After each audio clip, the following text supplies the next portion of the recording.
Ryan Reynolds here from Mint Mobile with a message for everyone paying big wireless way too much. Please, for the love of everything good in this world, stop. With Mint, you can get premium wireless for just $15 a month. Of course, if you enjoy overpaying, no judgments, but that's weird. Okay, one judgment. Anyway, give it a try at mintmobile.com/switch. Upfront payment of $45 for 3-month plan, equivalent to $15 per month required. Intro rate first 3 months only, then full price plan options available. Taxes and fees extra. See full terms at mintmobile.com.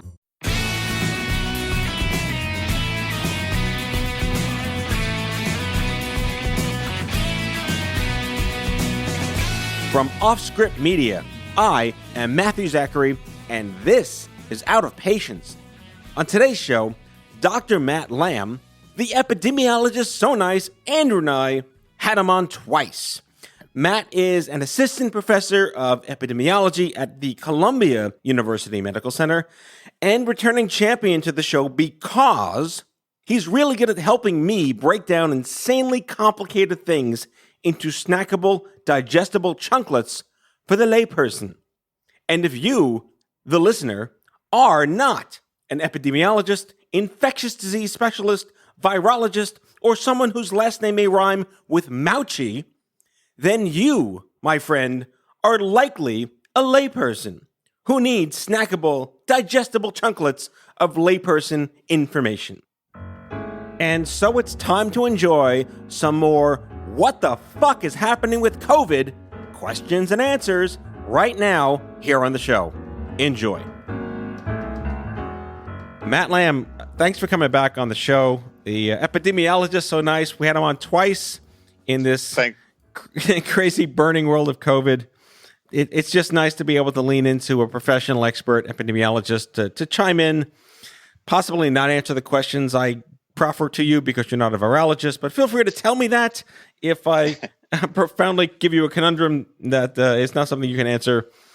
But I'm prefacing our sort of a phase 2, Marvel phase 2 conversation around the fact that I, myself, tested positive for antibodies twice on the same test because I didn't believe it. And the reason I didn't believe it was because my wife and children tested negative for antibodies and all tested negative for the COVID swab test. Do you, Dr. Matt Lamb, have any theoretical physical ideas as to how the hell that's possible? Sure. Thanks for having me back. So, my work as an epidemiologist is really focusing on, big numbers. The idea of, on average, what can we expect? So on average, we would expect if you actually have antibodies that, you're going to test positive on one of these antibody tests a certain percentage of the time. But we don't know if you're going to be the person who is in the lower percentage of that. It's the same for if you test positive and you really don't have them. So we kind of know really well on average what's going on. We're not very good at identifying for a given individual why something idiosyncratic is going on. And so I think in your case, there's a few possible explanations of why you would have developed antibodies consistent with the antibodies for coronavirus and your family wouldn't. The number one idea would be, well, you didn't transmit it to them. Either the amount of virus that you got was fairly low in terms of the amount of dose that, assuming that you actually had coronavirus. I didn't hear you if you actually got the swab for that or not. Yes, I did. That was negative. Okay, that was a negative. You got it at the same time, though? I got the negative swab between the first test and the second test because it was just so improbable that I tested positive in the first place. Yeah, okay. So, what the swab is going to tell you is really if you have the infection that hasn't cleared right now. And so, it wouldn't surprise me if you would have tested positive for antibodies and then negative for the swab, because they're really kind of testing two different things. One is a little bugger living and multiplying in your body? Is the virus living in there? That's what the swab's going to tell you. The antibody test is going to tell you, have you fought off the virus in a way that your body is going to now recognize it, hopefully for a while into the future. But, going back to the original question, like how the heck could you have gotten this and not transmitted it to your family? There's a lot we don't know. And basic epi principles suggest that, there's really a few things that are going to govern the likelihood of transmission. And we have a control over a lot of those. We know that this is a respiratory illness. The predominant mode of transmission of this is from person to person through, coughing, sneezing, getting onto somebody else. even though you hear that there's all these other possible ways of transmitting it going forward. But really, the dominant way we think is through contact with airborne particles. If you happen to have a low level of an illness, you could have triggered an immune response in your body, but you might not have been sick enough to transmit to your family, particularly if you were careful. Once you started, feeling a little tickle in your nose or feeling something in the back of your throat, if you kind of quarantined yourself away from your family, that's going to really reduce their probability of getting the transmission.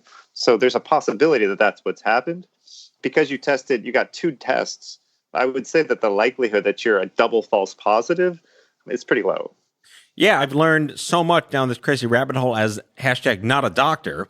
And my father's best friend, my uncle, is a world-renowned genomicist for 60 years. And he lives in that particular science realm, not in yours or virology. But his take was that it just seemed to be the ultimate mystery that could possibly pave the way for just more questioning as to how someone can, with all probability's sake, clearly not have 2 double negatives. And yet my children and my wife did not have it. Yeah, we don't go around our house like spitting in each other's faces. No one had a cold or a flu in the last 8 weeks. And we all teach ourselves, cover your face. So is it possible that just normal sanitary human behavior is responsible for my not transmitting it as I was asymptomatic? I mean, I think that this is the really unanswerable question, at least from my field. Because my field, again, we can assess, like, on average, how many people do we expect average infected person to infect doing business as usual. But it's a probability game. So we think in terms of risk to say, well, what's going to increase your risk or decrease your risk of transmitting? It's never going to go to 0, and it's never going to go all the way up to 100%. What we think is that if you stay 6 feet away from people, and if you're like a religious hand washer and, you're not coughing into each other's mouths, those are the things that, if you do this over and over again, that is going to dramatically reduce the likelihood of transmitting this to somebody else. It's not going to make it 0, though. And so I think that's, it's quite possible that that's what happened. The other idea is, there's a difference between, and this is what we don't understand right now, is how much virus you have to have in order to be able to transmit it to somebody else. So there's a difference between your body recognizing the virus and developing antibodies for it and having enough in your body to be able to actually transmit to somebody else. And we don't know enough, at least I'm not aware of studies that know enough to kind of see what that magic number is, or if there even is a magic number. The COVID-ometer. Right. That would be something that you could buy on Amazon because all the stores are closed, right? Clearly. So. I know Andrew has a litany of questions to ask as well. I do. We've been talking about the trees and the ways in which trees can infect one another, I suppose, just to destroy that metaphor as quickly as possible. But but let's talk about the forest, which is where a lot of your focus is. Columbia has a model that it uses in order to make forecasts that actually stands next to several other models that predominate within the media and within the way that we are thinking about the progress of this problem. Would you mind talking a little bit about Columbia's model relative to other models that are out there? Yeah, I could talk a little bit. I don't work on this model. So this is a model that colleagues in the department I'm in work on. And I think the models are not fundamentally different from each other. So like the 4 or 5 models that you see in the news, that you see on the IHME, the government website, the models aren't fundamentally different from each other. Where the areas of disagreement tend to be from, a few things. It's just, these are predictions. The models that we have are using the information that we have to make the best guess about likely scenarios. None of the models are going to be correct in the sense that, like, that's not the goal of the models. The goal of the models isn't going to tell you exactly how many people will get infected if you do this or don't do this intervention. The goal is to kind of show you relative changes in what would be a reasonable estimate for how you might want to prioritize one intervention over the next. In addition to, well, how do we know when we're kind of over the worst part, at least of this phase of the epidemic? So really, like, the model that is developed at Columbia University has been built in part by people who spent their career or are spending their career modeling influenza. And so I think that it's a pretty good fit in the sense of the expertise there, because influenza, like coronavirus, it's pretty contagious and it's primarily transmitted from person to person in a way that depends heavily on the amount of time you're spending with individuals. And so I think, without going into like too many details, I think that the models that are developed by individuals with expertise in respiratory illnesses are the ones in which they've really kind of thought through the assumptions of transmissibility that seem to be pretty similar to what we're seeing with, the real data as we're collecting it going forward. That's very interesting. There was a release at the end of the first week in May from Columbia in which the models are said to suggest that there's going to be some kind of a rebound of COVID-19 in late May. Do you want to comment on that at all? Yeah, I mean, I think the basic idea is that everybody, in January, December, everybody was susceptible. And because the way in which we have kind of flattened the curve isn't through getting people to get sick and recover and develop immunity, but to prevent people, at least as many as possible, from getting infected in the first place. The idea is social distancing or quarantining and all of these kind of extreme measures, you can't do it forever. Once you start relaxing these, we're basically introducing susceptible people back to interact with infected people. And so I think that that's the basic premise of these models, is you're introducing this whole new population of people who aren't yet sick.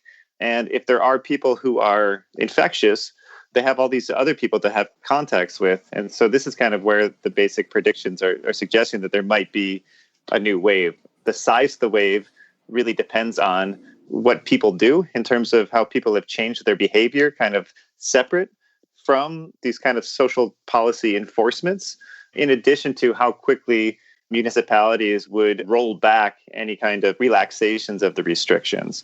And so really, again, these models are meant to say, well, what's going to happen if a certain percentage of the population becomes more lax in terms of how much they venture out into the world? Or what happens if a certain percentage of the population stops wearing masks? This is going to be the consequences of that. And it's policies people's job to say, well, how do we prevent those consequences from happening? Or how do we understand, what is going to be the best balance of what may be around for a little bit longer than I think people hoped? Right. Of course, and perhaps to a degree that none of us could have anticipated, there has developed a very strong messaging program from various sectors of the political world in this country that want to address the concept that COVID-19 is a hoax, and then heading further down the spectrum toward something like reason, the notion that social distancing was an unnecessarily strict program that was imposed on the country in a way that damaged the economy unnecessarily, some pointing to Sweden as an example of a place where social distancing rules were not imposed and consequences were not realized. To what degree do you think that scenario is an accurate depiction of reality? For the first question, I've been taught, my wife works on climate change, and I've been taught the best way to deal with things that are completely divorced from reality is just not to comment on them. So I'm not going to comment on the idea of hoaxes. I think it's just, nonsense. In terms of the idea that the response on a municipality level was an overreaction, I think that you're getting into a question of what is an acceptable number of deaths in that case. So if an acceptable number of deaths would have been 20 times higher, possibly, then it was an overreaction. I just don't think that the individuals who are saying that this is an overreaction really believe that. I think it's more kind of backwards thinking where you have a policy or a political bent in mind, and you're trying to back calculate a justification for being upset with individuals who you tend to be skeptical of. So I think my reasoning, and I'll get to the Sweden question because I think it's a more interesting question in terms of a rational question. It's always very easy to say that social distancing was an overreaction because the whole goal of social distancing was to make it appear like it's an overreaction. Because if you don't social distance, you're going to have way more contacts. We can predict from the modelers the consequences of that. That's 2 million deaths in the US probably.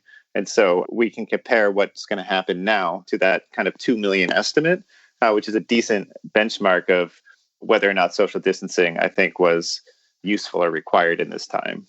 In terms of Sweden, I think the interesting thing about Sweden is that it seems like, at least I think there was an article in CNN or one of the papers that found that the percentage of individuals in Sweden who have antibody positive was like somewhere in the range of 5 to 10%, similar to the United States. And so I think the interesting thing about Sweden is that while there was maybe no policies that were preventing individuals wholesale from gatherings and all these other things, it appears that, and I think this would be something useful to check with the mobility numbers, I think that people in Sweden actually took pretty substantial measures individually to kind of achieve the same goal. And the question is, like, is that something that's replicable in a different type of country that might be larger or less homogenous, for example? Back with our guest after the break.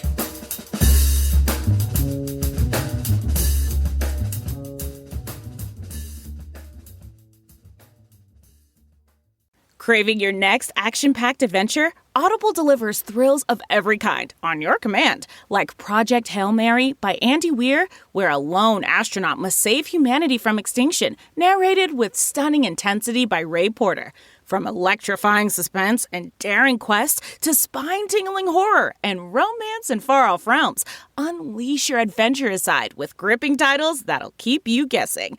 Discover exclusive Audible originals, hotly anticipated new releases, and must-listen bestsellers that hook you from the first minute. Because Audible knows there's no greater thrill than the one that speaks to you. Discover what lies beyond the edge of your seat. Start your free 30-day trial at audible.com/WonderyUS. That's audible.com/WonderyUS.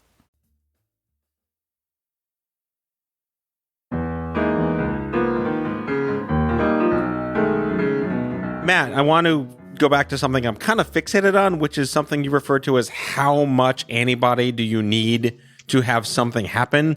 And I was told, again, not a doctor, that that's called a viral load. Is that the correct terminology? Yeah, it's a viral load. It's like we're really kind of boring when we name things. Right. And this is the virology. So that's the question. COVIDometer that we have to look at.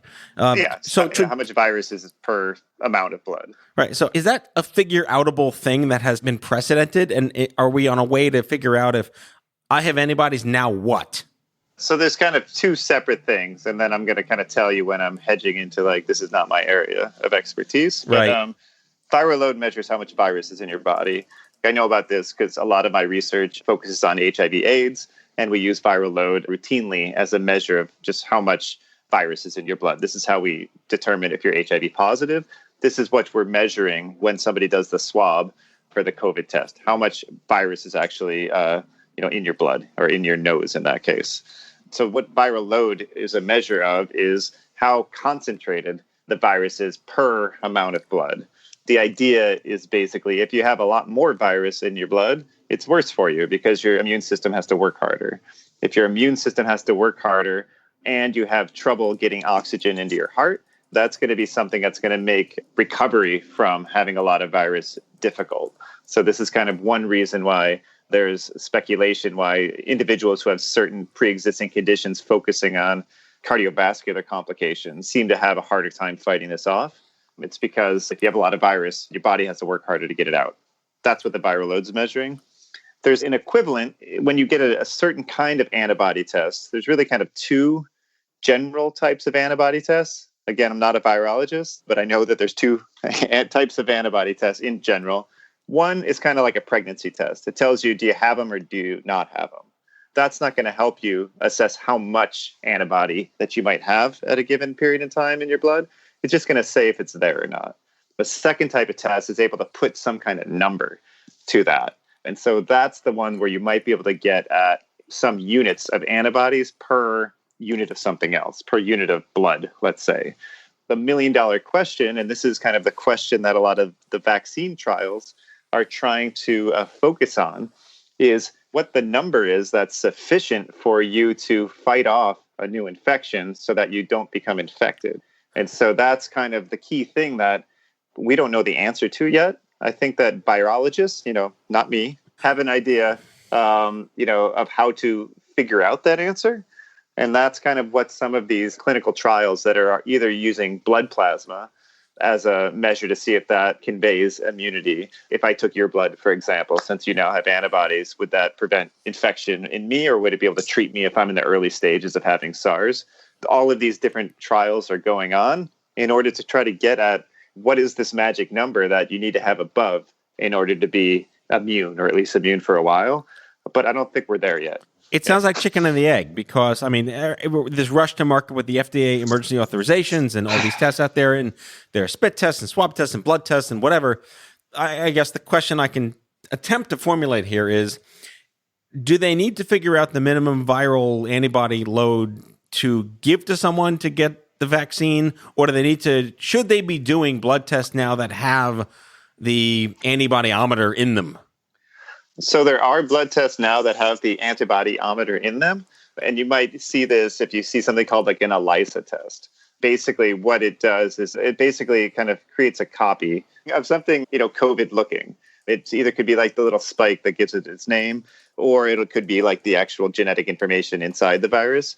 It creates kind of a version of that they think that your antibodies are going to bind to. And so they can see how many antibodies bind to this kit that they're building. The more antibodies that bind to it, the higher your kind of antibody load would be. So there are tests out there. What scientists are doing right now is they're trying to do longer term studies, which is why we don't know this yet, to say, well, what happens if somebody has like an antibody level of 1? What proportion of those people get reinfected versus somebody who has an antibody level of 1 million? What proportion of those people get reinfected? And so somewhere along the line, we're going to say, well, you need to have at least a viral load of this in order to have a reduction in the probability of getting infected of a certain percentage. And we're going to kind of use that to say, well, that's kind of the level that, we're going to look for clinically to say, well, you're protected at least for a little bit. The other thing that's important to think about is it's not like if you develop immunity, that it's just like an on and off switch between when your body can fight off, the next coronavirus or not. Your body tends to like ramp up your antibodies, and then it kind of like slowly tapers off over time, kind of like my intelligence as I get older. Yeah. And so, I think at that point in time, I'm still a little bit smart. So I'm smart enough to do some things now, but not as smart as I was 5 years ago. It's kind of the same with the antibodies. After a certain amount of time, your body might not have enough to fight off the infection. And that's a perfect segue to the word vector, which no one really understands because it's like a science wonky word, and they're not schoolhouse rocking this to the average person. I think my definition is the probability that you could kill someone. So a vector in my epi mind is just anything that transmits disease. So we call mosquitoes vectors. You might call it like a deer tick a vector of Lyme disease. You can call me a vector of coronavirus if you wanted. Although most people think about vectors as like non-humans, either like things or animals mostly. Yeah, so I guess this then opens up the conversation. My daughter watches a YouTube channel called SciShow for Kids. And another one called It's Okay to Be Smart. And they did a whole like kid version of coronavirus about the summer coming up. And it turns out that when it's hotter and when there's more moisture in the air, something about the oil that covers the coronavirus makes it a little less transmittable, especially if you're outdoors and there's a little wind and you're near the ocean. And are there any probability models at this point, knowing that your antibodyometers can be N of 1 for any one person? Is this just a giant global experiment? Yes, it's a giant global experiment. But yes, also, there are people who are studying each kind of little part of it. So there's a lot of work that has been done in a lot of other transmissible diseases that seem to suggest that there's some temperature or weather effect. This temperature or weather effect does not seem to be large enough to prevent an epidemic on its own. I think that that's what I can say about it. There does seem to be some support for the idea that this virus might not transmit quite as well when it's not as dry in the air outside. But the people who have been following this also tend to put some caveats on that, where this is kind of like an order of magnitude less important than anything else, like social distancing, like the number of susceptible people who are coming into contact with infectious people, like continuing to wash your hands. So I think the idea that anybody would be banking on the weather to just magically make this go away, I don't think that that's well supported. I think what might be supported is there's going to be a lot of things that need to work together in order to reduce the number of transmissions so that the number of people infected today is fewer than the number yesterday. This weather thing may play a fairly minor role in that, is my understanding. And to wrap this up, Matt, looking back and looking forward, has anything surprised you about the way in which this has played out in the United States and in the wider world? And the related mirror question to that is, what do the seasons that we have in front of us look like in your mind, knowing what you know about human behavior and about what we've learned about how this is transmitted? What does summer look like? What does fall look like? What does winter look like? So the first one, I would be very arrogant if I would say that nothing has surprised me, because this is crazy, right? And I think it's unprecedented for a lot of reasons. Looking back, the thing that's still the biggest failure, at least for our country, that I could think of is not anticipating the need for surveillance testing early on. This is kind of the first step in a public health approach where you try to stop the problem before it becomes out there. And for whatever reason, it wasn't done. And it was done better in some countries than other countries. No country has done perfect because this has been a really crazy illness to fight. But I think what this, to me, suggests is, going forward, we have to kind of think about reintroducing the idea of, a rainy day fund, kind of like spending a little bit of our government capital on planning for things that seem unlikely but catastrophic. And I think that this is the thing. What I think has surprised me in a positive way the most is people are doing the right thing. And I think that that's sometimes hard to model for, to even think about. People, by and large, are overwhelmingly reducing the number of people that they come into contact with, overwhelmingly respecting social distancing. You can see that from publicly available, just like how much your phone moves on a given day in the aggregate. People have reduced the amount that they're moving by 50, 60, 70%. It's going up a little bit, and we can't imagine that people are going to stay isolated forever because people tend to like, each other. But, I think that the idea that people can actually make individual change and hopefully make it sustainable for a greater good, I think it's really heartening to me. In terms of what's going to happen, I think a lot of what epidemiologists think about are kind of like these more distal relationships. So we just kind of crashed the economy, the world economy, over the last couple months. This is going to have a lot of consequences. This is also a time to really think about what we want things to look like. And I think that that's more of a political question than a science question. But, sticking to the epi, what I would imagine is that we're going to see flare-ups of this illness. I don't know, and I actually wish I could better predict if I think that there's going to be an actual peak, like a secondary transmission peak in the fall as relaxations are restricted. I imagine there will be one, but I don't know the magnitude of it. And I think that that's going to be the $1 million question, what is normal going to look like? And I feel like this is kind of outside of public health or epidemiology. What normal is going to look like in the winter, I have no idea. I don't even know if, I'm going to be able to send my kids to any school in the fall, in New York. So, well, on that happy note, I think this concludes episode 2 of our God knows how many episode series with Dr. Matthew Lamb, because in the wellspring of Jeopardy questions that are unanswerable, I always admire doctors who prove they're doctors by just saying they don't know.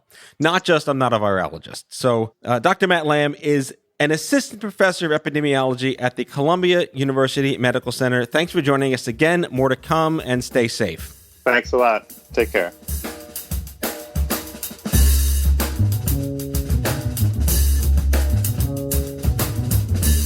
That's all for today, folks. If you like the show, be sure to subscribe, leave a review, follow us on social, and tell all your friends to listen. Out of Patience with Matthew Zachary is a product of Offscript Media. Our executive producer is Matthew Zachary. Our senior producers are Jen Horangeff and Andrew McDowell. Darren Tunn is our production intern. It is recorded, mixed, and edited by Matthew Zachary. Our theme music is by the Mike Van Allen Quintet and by Mara. For advertising and media inquiries, email media@offscript.com. Hit us up at contact@offscript.com to share comments, feedback, and make guest recommendations. For more information, visit offscript.com.